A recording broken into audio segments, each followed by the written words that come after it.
पंकज एक मैडम के यहाँ नौकरी करता था। उसकी मालकिन बहुत ही सुंदर थी।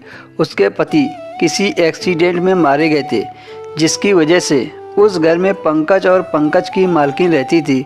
वह बहुत ही सुंदर और शांत स्वभाव की थी।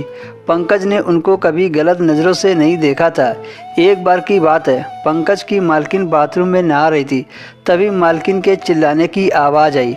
वह पंकज को बुला रही थी। पंकज भागकर मालकिन के पास पहुंचा तो देखा कि पैर फिसलने की वजह से गिर गई थी, जिसकी वजह से उनके पैर में मोच आ गई थी। बाथरूम में अचानक से जाने पर लगभग पंकज को सब कुछ दिख गया था।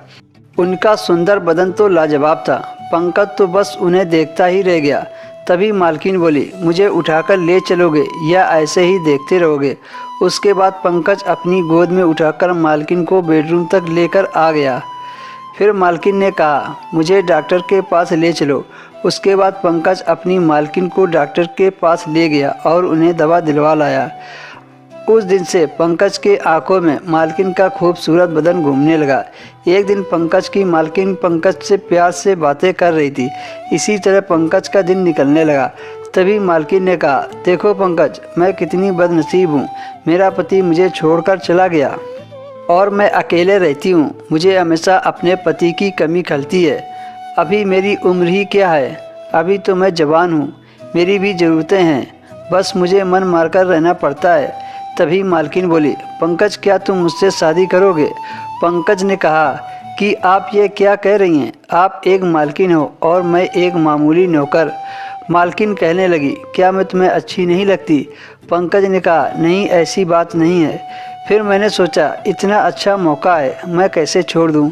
मुझे इतनी खूबसूरत बीवी मिलने वाली थी और साथ में नौकर से मालिक बनने वाला था। पंकज ने हाँ कर दिया और अगले दिन कोर्ट में शादी कर ली। हम दोनों को जिस पल का इंतज़ार था वह पल भी आ गया। रात को हम दोनों ने अपनी सारी दुनिया को हटाकर हसरतें पूरी कर ली। हम दोनों एक भूखे शेर की तरह टूट पड़े और पूरी रात धमाल मचा दिया। हम दोनों बहुत खुश थे। कल तक जो मालकिन थी वो अब मेरी पत्नी बन चुकी थी।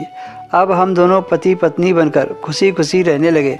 साथ ही साथ मेरी पत्नी मुझसे बहुत ज़्यादा प्यार करती थी और कहती, आपने मुझे पूरा खुश कर दिया।